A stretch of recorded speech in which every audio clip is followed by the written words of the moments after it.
तो बच्चों चलो अब इस पे हम इस न्यूमेरिकल सॉल्व कर लेते हैं एपरेंट वेट के ऊपर। तो क्वेश्चन है हमारे पास, find the apparent weight of a man weighing 49 kg on earth when he is standing in a lift which is, these are the cases. Okay, तो एपरेंट वेट निकालना है, लेकिन जो एक्चुअल वेट कितना दे रखा है हमको, मास 49 है, तो एक्चुअल वेट हम निकाल लेते हैं। और जी हमको कितना लेके चलना है, 9.8 मीटर पर सेकेंड स्क्वायर। ओके, तो याद रखें सबसे पहले एक्चुअल वेट हम लिख लेते हैं यहाँ पर। तो actual weight is mg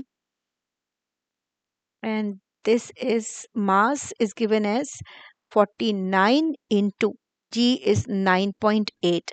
So 49 into 9.8 is 480.2 Newton. ठीक है, अब सबसे पहले मैंने बोला था एपरेंट वेट। एपरेंट वेट क्या होगा, नॉर्मल रिएक्शन। बच्चों ये बात याद रखनी है हमको कि apparent weight is equals to normal reaction. Okay, so just write down this is apparent weight which is normal reaction. Okay, तो नॉर्मल रिएक्शन सपोज हमने कैपिटल आर लिया तो वो इस पे शो करेगा। अब हम आते हैं अपने पहले केस पे। तो पहला केस क्या बोल रहा है, rising with an acceleration of 1.2 metre पर सेकेंड स्क्वायर। इसका मतलब लिफ्ट ऊपर एक्सेलरेट कर रहा है, और एक्सेलरेशन हमें कितनी दे रखी हुई है, एक्सेलरेशन हमको दे रखी हुई है पहले केस की अगर मैं बात करती हूँ तो 1.2 मीटर पर second square. So this lift is accelerating upward. याद आया, अगर एक्सेलरेट कर रहा है ऊपर की तरफ तो पहले फोर्सेस दिखा देंगे हम।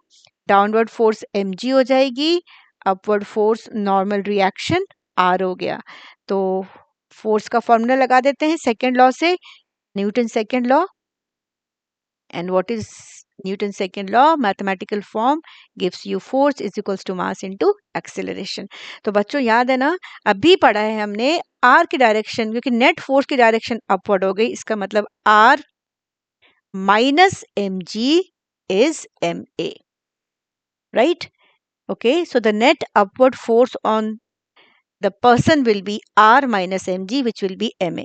तो फटाफट रख दो, r की वैल्यू कितनी हो गई, यहाँ से हम रख सकते हैं r हमारा हो गया m into g plus a, right? So please substitute the value for m which is 49 into g is 9.8 plus 1.2। So what is the answer for the first case?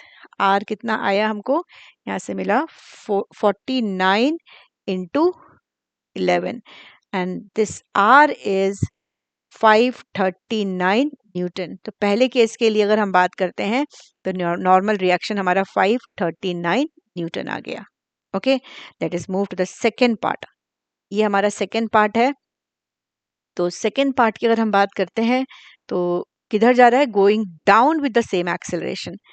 Downward motion है, acceleration downward है। तो acceleration downward हो गया, इसका मतलब अगर मैं net force का फॉर्मूला लगाती हूँ, F is ma, as the lift moves downward with the same acceleration, तो net downward force will be mg minus r। ये mg हो गया और ये हमारा r हो गया।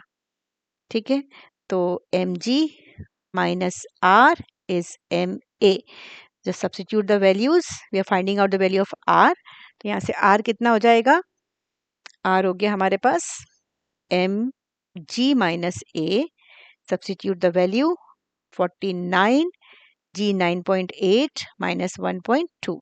So 9.8 minus 1.2 is 8.6, 49 into 8.6, this gives us 421.4 Newton. तो यहाँ से अगर r की वैल्यू लेते हैं तो हमारे पास आई 421.4 newton. Okay, now let's move to the third part. अगर हम थर्ड पार्ट की बात करते हैं, फॉलिंग फ्रीली अंडर ग्रेविटी। तो फॉलिंग फ्रीली, लिफ्ट नीचे जा रही है। ओके, इस केस में फ्री फॉल हो रहा है ना।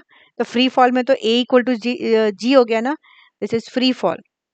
तो फ्री फॉल में a हमारा g के इक्वल हो गया। फॉर्मूले में r डाउन, ये अगर हम देखते हैं ये वाला, तो ये हमारा डाउनवर्ड है mg। Okay, and this a is equals to g, right, and this is normal reaction r।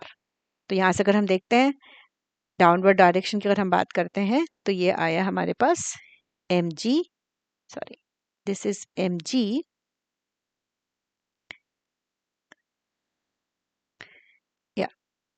mg minus r is ma, but this a and g are equal, so we can write mg minus r is mg. You can write it directly also ना, तो यहाँ से हमारा r की value कितनी हो गई 0.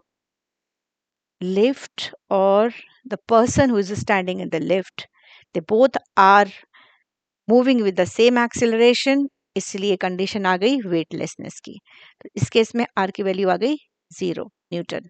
Okay, अब आते हैं हमारा लास्ट केस क्या है, गोइंग अप और down with the uniform velocity. Right, चाहे वो ऊपर जा रहा है चाहे वो डाउनवर्ड जा रहा है, लेकिन यूनिफॉर्म वेलोसिटी है. तो ये हम अगर केस लेकर चलते हैं, अपना फोर्थ केस है हमारा. राइट, अगर यूनिफॉर्म वेलोसिटी है तो यूनिफॉर्म वेलोसिटी के लिए हमारा a 0 हो जाएगा. राइट, a 0 हो जाएगा, इसका मतलब r किसके बराबर हो गया, हमारा mg के बराबर हो गया. Right, so r is equals to mg and you can apply the you can substitute the values directly here.